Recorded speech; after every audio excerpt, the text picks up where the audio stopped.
Question. Leslye, we know you are a great Star Wars fan. So when you envisioned the Acolyte, what was important to you to include in this story?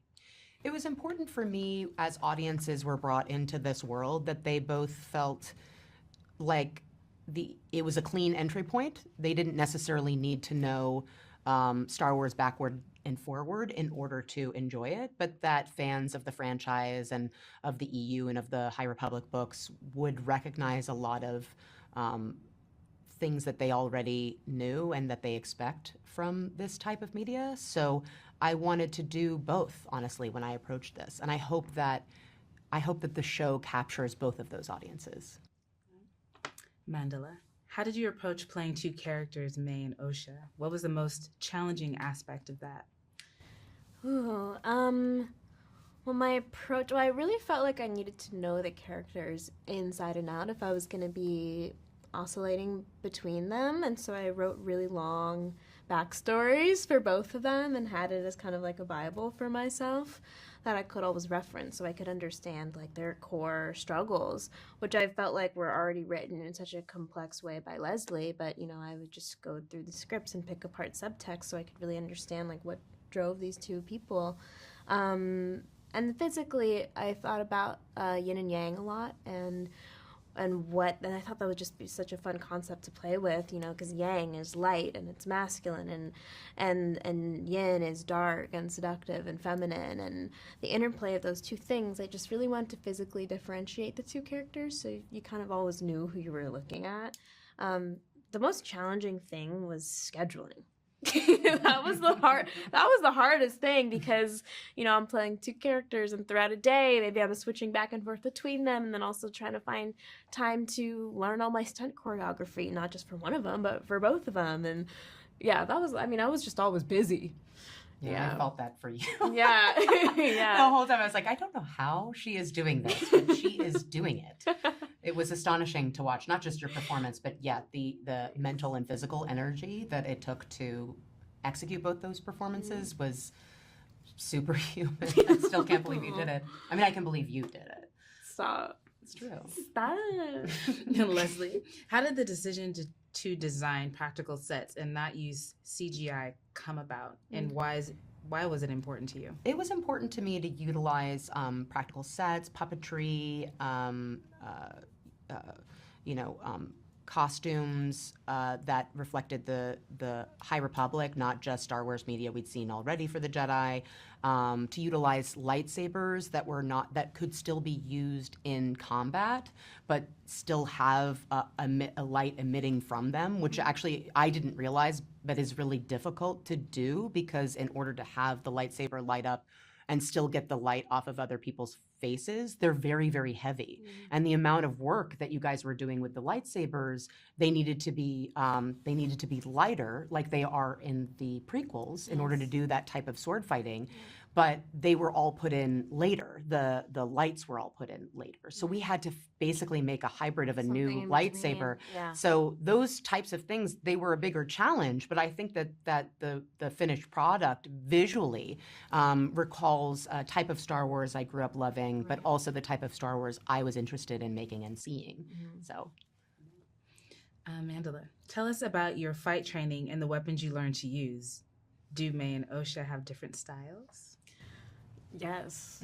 They have very different styles, and I think also Osha's style is kind of in a nascent place. Yeah. Which makes it opens up a big expanse for us in terms of where Osha goes, where she can go. But with Mae, I started by just my stunt master, my kung fu master and stunt trainer. His name is Jun Chang Lu.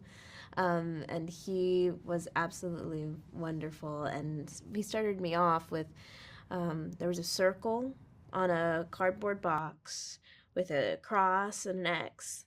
And I would just trace them over and over again until the tape in the box would be taken away. And then I would be able to do those movements in the air without any sort of guidance. And then we practiced punches and kicks and like roundhouse punches and kicks, and just slowly developed until like I had enough of a foundation to do the pick up the stunt choreography quickly, which ended up being really important, because those two characters.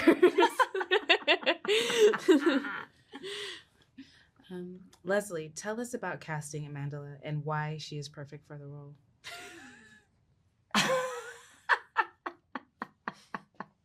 She's perfect because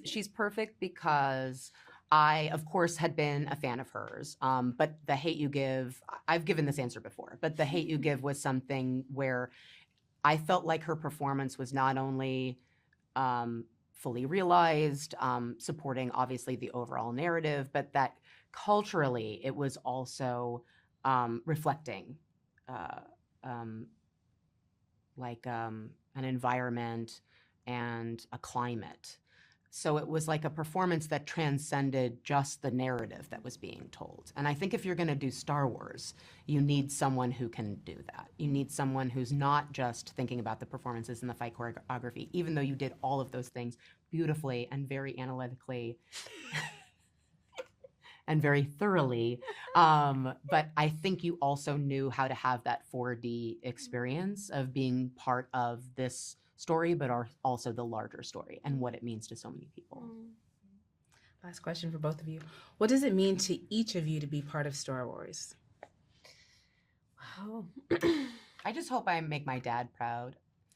He passed away recently, so I don't know. I when I started working on it, he was so proud of me, and he had dementia. So as I worked on it for the following 4 years, I sort of, with dementia, you lose them before you lose them. So by the time he passed away last September, we were just putting the finishing touches on the show, and I've just felt sad that he never got to see it, because he was somebody that I really, introduced me to Star Wars. So I felt like it was a big achievement that I wanted him. I guess he is still seeing it in some ways.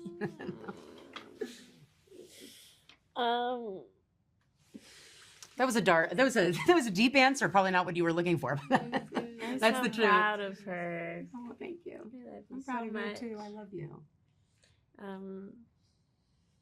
Yeah. What does it mean? It try to follow that up. Yeah. Go ahead, try. It means Star Wars, I think why it's so universally loved is because it has so many spiritual messages and so many messages around what it means to be a person, how hard it is to be a person, how we're always faced with these challenges that can compromise maybe our set of ethics or what we believe in, and staying true to what you believe in can be so challenging.